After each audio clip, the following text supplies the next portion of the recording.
Today's lesson we'll be doing section 10.3, which is about the properties of logarithms. Today we'll be using the properties of logarithms to solve logarithmic equations. We're going to be manipulating logarithms, using different laws that use multiplication, division, and exponents. We're going to be able to rewrite multiplication of logs, division of logs, and exponents of logs in addition, subtraction, and using coefficients. Okay, rule number one. Okay, again, we need to know these rules very well to be able to either condense or separate different logs. Okay, whenever we have a log to some base and a product of two numbers, we can rewrite that product, okay, as a sum.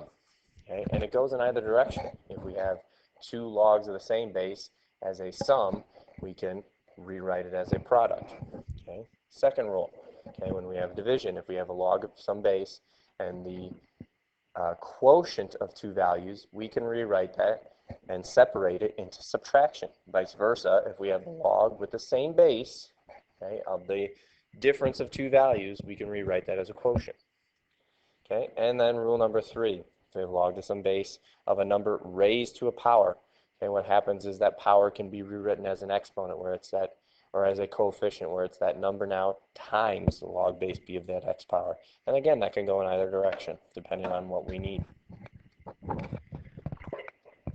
So first off, we want to rewrite, okay, or express these. Okay, we want to separate them. We want to separate them into their parts. We want to write any multiplication as addition. We want to take any exponents as coefficients. We want to take any division as subtraction.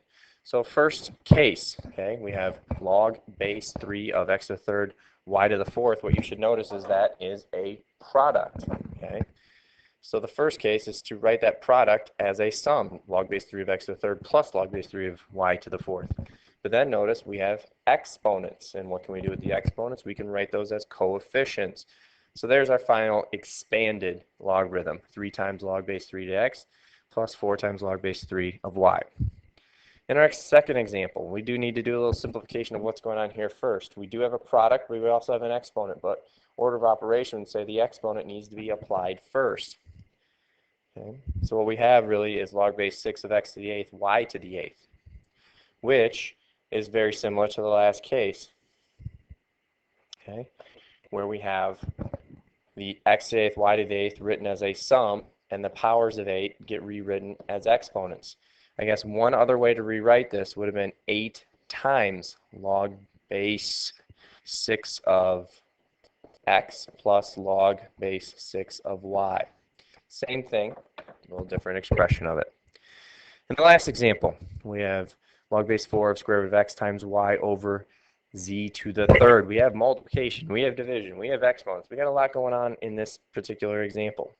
First case, okay, the numerator is multiplication, so the numerator can be rewritten as addition, and then divided by the z to the third means minus log base 4 of z to the third.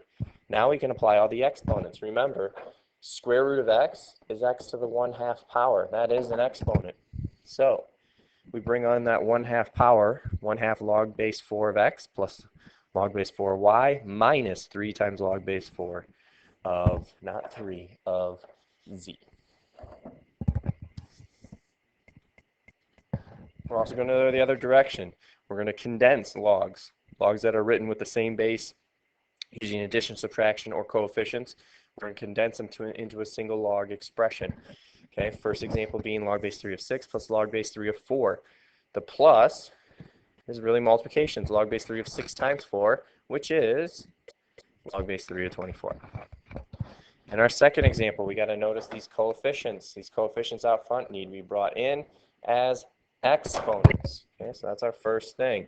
Bring in those 1/2 and the 1/3 as exponents. What it also did here was, what's the addition? The addition is a product. So it's really log base 4 of the product of 16 to the 1/2 power times 27 to the 1/3, which is log base 4 of square root of 16 times the cube root of 27. Square root of 16 is 4, cube root of 27 is 3. It's really log base 4 of 12.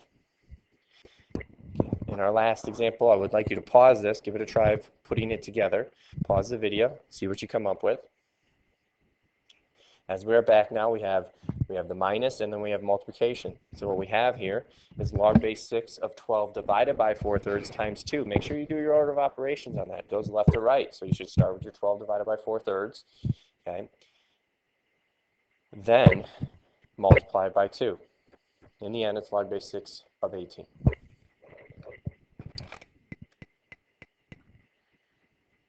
Use log base 12 of 3 equals 0.442. Log base 12 of 7 equals 0.7831 to evaluate each expression. What we're going to be doing now is seeing that a lot of what we're doing is without a calculator. Okay, if we know a few expressions, okay, and there are decimal equivalents, we'll be able to solve a lot of other ones using these ideas of expanding and condensing. There's one other one that we know. Okay, we know log base 12 of 3 and we know log base 12 of 7. Don't we know log base 12 of 12? Okay. Remember our rules there? What's the exponent on that 12? Log base 12 of 12 is 1. Any log to a base of the same number is equal to 1. So what we want to do for the first one is we want to be able to rewrite 21 as a product or a quotient or an exponent of some combination of 3, 7, or 12 itself. Okay, hopefully the obvious choice is 7 times 3. 21 is 7 times 3. Which means we can rewrite it as log base 12 of 7 plus log base 12 of 3. Well, we know what log base 12 of 7 is, and we know what log base 12 of 3 is. So we add those together, and we have our evaluation of log base 12 of 21. Okay, for the next example, hopefully you notice again, 7 divided by 3. We can rewrite that as log base 12 of 7 minus log base 12 of 3. If we know those values again, we get to subtract them, and we have our final answer. Okay, for the third one, 36, a little bit more difficult. How can we rewrite 36 as some product or quotient of 3, 7, and 12? Okay, well, we got to think about that. It's really the 12. Okay, it's 12 times 3.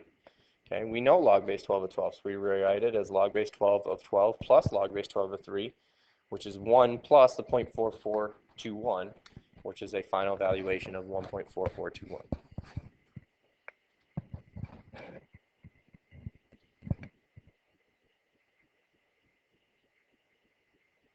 I would like you to try these two examples, have these done for class tomorrow.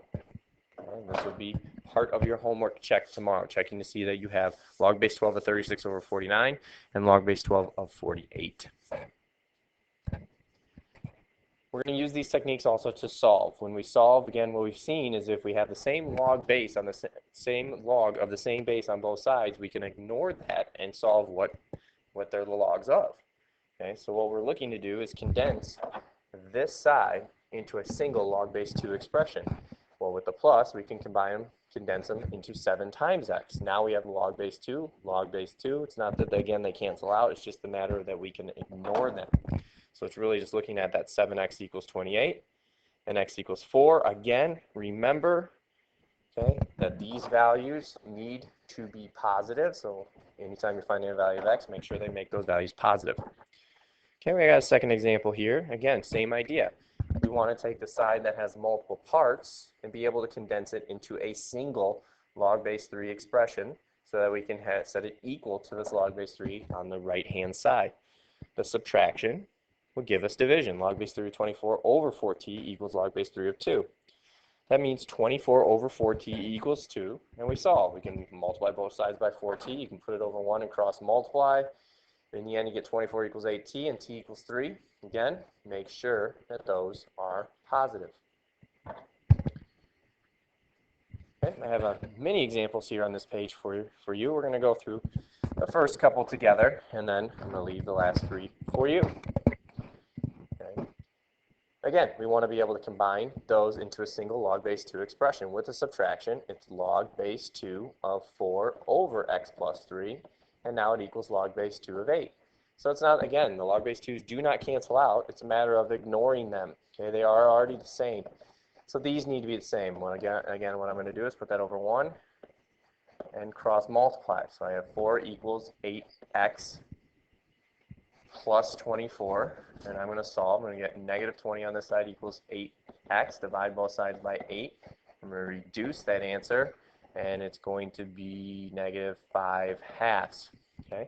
Again, what you need to make sure, are these values positive with that negative 5/2 answers? They are. That is still positive. It's positive 1/2.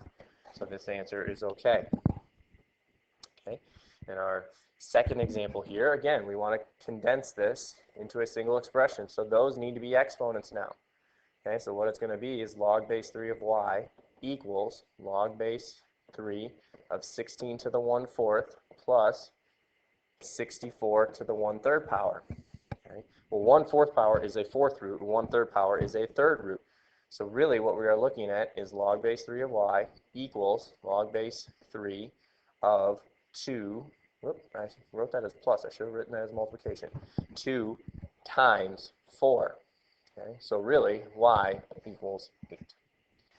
Okay, I'm leaving you these 3 examples. I'm numbering them 3, 4, and 5 because those are the examples, the last 3 examples that you need to have done for class tomorrow in order to prove again you're watching the video and understanding the concepts. Okay, we'll talk about those tomorrow again. If you need to pause and write them down, then please do.